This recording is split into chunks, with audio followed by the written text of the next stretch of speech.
네, 안녕하세요. 주식은 역시 기리기리세 기리십니다. 안녕하세요, 여러분들. 자, 내일은 3일절이라서 또 오늘 공부는 간단하게 보고 끝내보도록 할게요. 같이 공부하시죠. 렛츠 기리.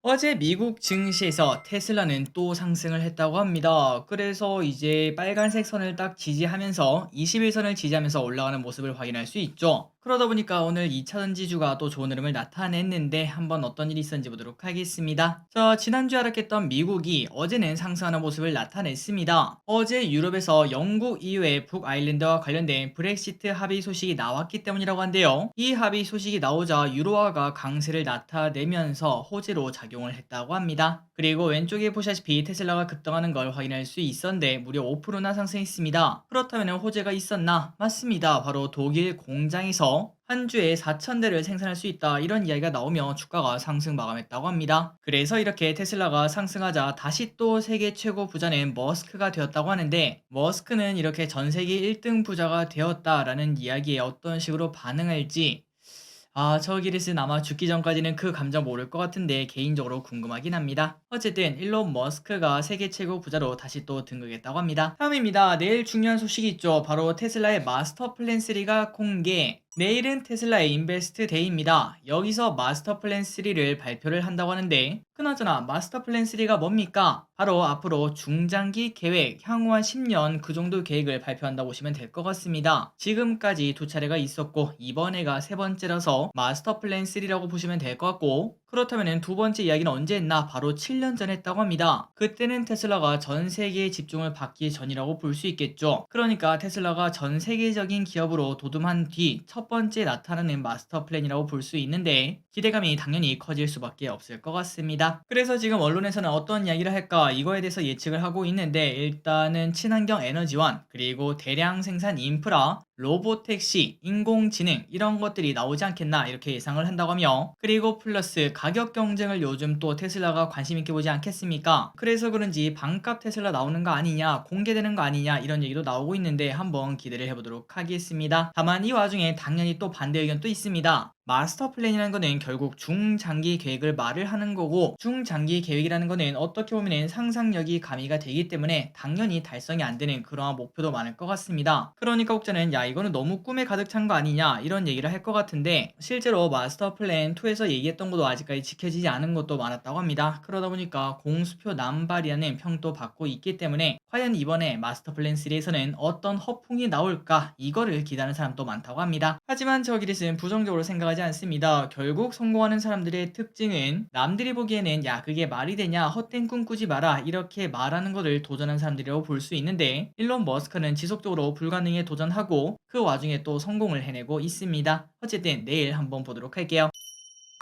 다음입니다. 트럼프 더 독해졌다. 당장 내년이죠. 대선 출마를 선언한 도널드 트럼프가 중국에 대한 최애국 대우를 박탈하고 필수품 수입을 금지하는 공약을 발표를 했다고 합니다. 그러니까 4년 전에 가장 유행했던 단어인 아메리카 퍼스트, 한 번 더 보여주겠다, 더 강화시키겠다라는 걸 확인할 수 있는데, 그리고 이 와중에 당연히 바이든 또 까내렸겠죠. 바이든 때문에 미국의 부와 일자리가 중국으로 가고 있다, 이렇게 언급을 했습니다. 그래서 이걸 보니까 야, 내년에 대선이 어떻게 될지 모르겠지만 혹시나 트럼프가 또 되면은 야, 또 우리나라 증시 빠지겠네라는 생각이 들더라고요. 여러분들 기억하시는 분들이 계실지 모르겠지만 그때 당시 트럼프가 대통령 할 때 당시, 물론 이거 말고도 다른 이유도 많았겠지만 코스피가 2600까지 올랐다가 1900까지 하락한 적이 있었습니다. 그때 미중 무역 분쟁이 심화되며 전 세계가 피해를 받았다고 볼 수 있겠죠. 또 이번에 그렇게 되진 않을지 내년에 우리가 관심 있게 봐야 될 것 같습니다. 다음입니다. 미국 철강 가격 급등. 미국의 열형 강판 가격이 1000달러를 돌파했다는 소식이 나왔습니다. 이렇게 상승한 이유는 자국 내 인프라 투자 등에 따른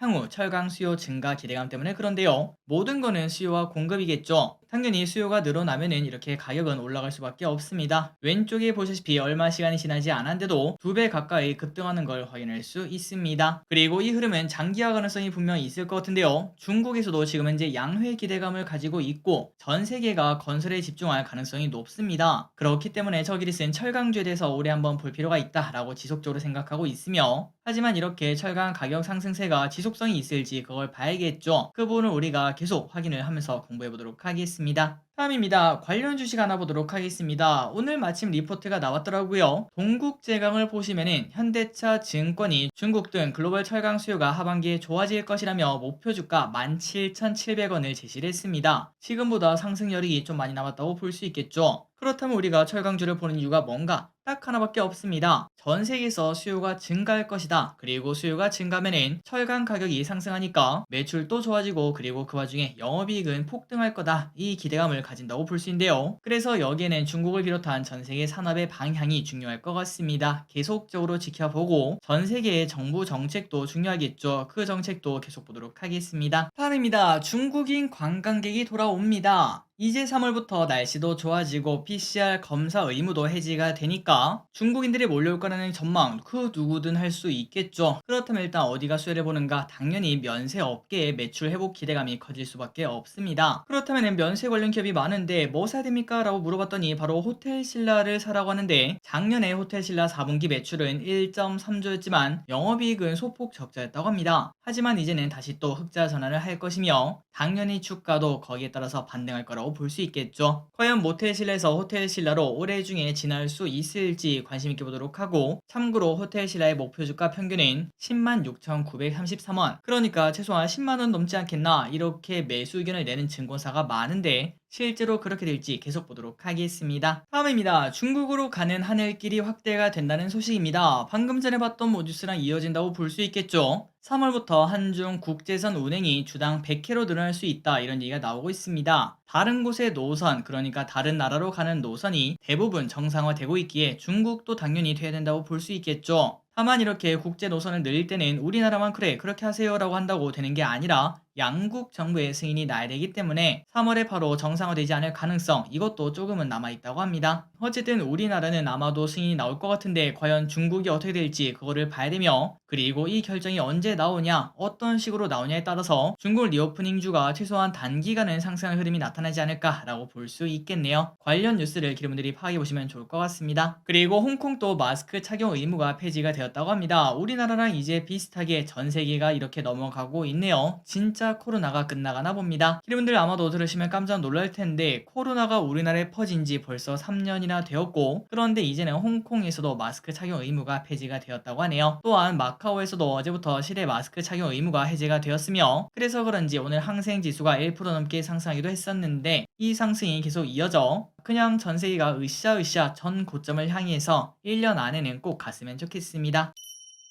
다음입니다. KT를 보도록 하겠습니다. 2주 전인가요? 사실상 KT 매도 리포트가 나왔었는데 그 이후로 KT 주가는 엄청나게 하락을 했었습니다. 그때 당시 기억나시나요? 바로 이날인데 이때 아랫꼬리를 달면서 조금 버티나 싶더니 계속 쭉 떨어지는 걸 확인할 수 있죠. 그래서 우리가 이런 걸 보면은 역시 모든 리포트가 틀리는 건 아니구나, 공부할 필요는 분명히 있겠구나 라는 걸 생각해 볼 수 있고, 여튼 지난번에 사실상 매도 리포트를 냈던 하나증권은 CEO 교체 문제로 주가가 급락한 KT에 대해서 혼란이 당분간 지속될 가능성이 높다, 그렇기 때문에 보수적 접근이 필요하다, 이렇게 말했으며 최소한 4월에서 5월까지는 그냥 보수적으로 보자고 합니다. 그러니까 아직까지도 중립이라고도 말할 수 있겠네요. 그런데 주가가 떨어지다 보면은 결국은 바닥이 있기 마련이고, 그렇다면 바닥은 어딘가 라고 물어봤더니 2.5만원, 한 지금부터 15% 정도 더 하락한 수치겠죠. 그 정도 가격으로 분석을 한다고 하는데 그 이유가 뭔가? 바로 그 가격까지 떨어지면은 KT의 배당 수익률이 8%까지 올라간다고 합니다. 8%면 진짜 말도 안 되는 배당이라고 볼 수 있겠죠. 게다가 이 정도까지 올라오면은 다른 통신사보다 매수 매력이 생기는 거기 때문에 혹시나 그 가격이 온다면은 당연히 빠르게 공부한 다음에 우리가 매수를 진행을 해봐야겠죠. 관심 종목에 넣어놓고 어떤 흐름이 나타나는지 계속 보도록 하겠습니다. 자, 다음으로는 조금 재밌는 소식을 보도록 하겠습니다. 요즘 맥도날드에서는 도너츠를 팔고 있다고 하는데요. 아직 한국까지 들어오진 않았지만 그런데 미국에서 맥날은 크리스피 도넛이랑 협업을 하고 있다고 합니다. 그래서 지금 미국에 있는 몇몇 맥도날드 매장에서는 도넛을 먹을 수 있다고 하는데 이게 꽤나 잘 팔린다고 합니다. 그런데 우리가 지금 생각을 했을 때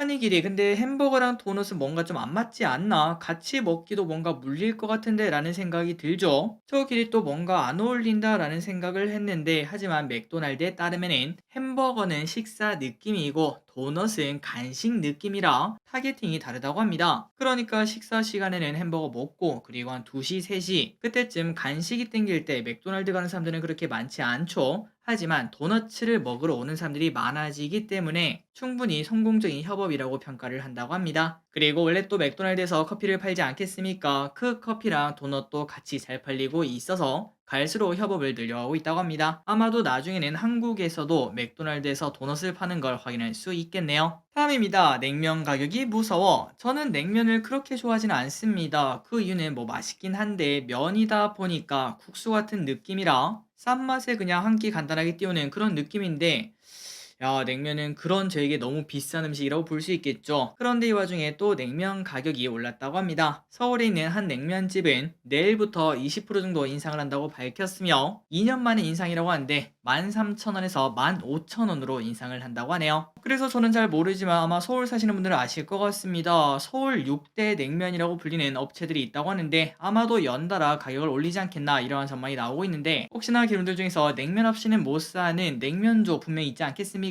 그분들에게는 매우 아쉬운 소식이라고 볼 수 있습니다. 그리고 히릿은 이 뉴스를 보더니 난 냉면 먹으러 안 가고 그냥 둥지냉면 먹을래 라고 하더라고요. 어쨌든 진짜 비싼 것 같습니다. 다음입니다. 금양 그린파워 청약을 진행하시면 될 것 같습니다. 기관수 예측 결과가 나이스하게 나왔으며 1600대 1을 돌파를 했죠. 그리고 의무 확약도 18%를 넘겨서 완벽한 수요 예측이다 라는 평가를 받고 있는데, 다만 이 와중에 공모가 상단인 8,000원을 크게 초과한 만원의 공모가 확정시킨 게 많이 아쉬운 것 같습니다. 그런데 이 와중에도 어쨌든 청약은 진행을 해야겠죠. 먹을 게 많이 준다고 볼 수 있겠지만 어쨌든 좋은 결과 있으면 좋겠습니다. 그리고 참고로 금양 그린파워는 플랜트 전기공사에서 이제는 신재생 에너지 쪽으로 넘어가는 기업이라고 보시면 될 것 같습니다. 다음입니다. 대여급 공모주는 언제? 올해 소형 공모주는 난리가 나고 있죠. 하지만 이 와중에 대형 공모주는 철회를 하는 등 아직까지는 약한 모습을 나타내고 있는데, 일단 지금까지 철회를 한 대형주는 컬리, K뱅크, 라이너트 스튜디오, 오아시스 이런 기업이 있습니다. 그리고 아직까지 철회를 하지 않고 현재 올지 말지 모르는, 일단은 진행할 것으로 보이는 기업들인 카카오엔터, 카카오모빌리티, CJ 올리브영, 11번가,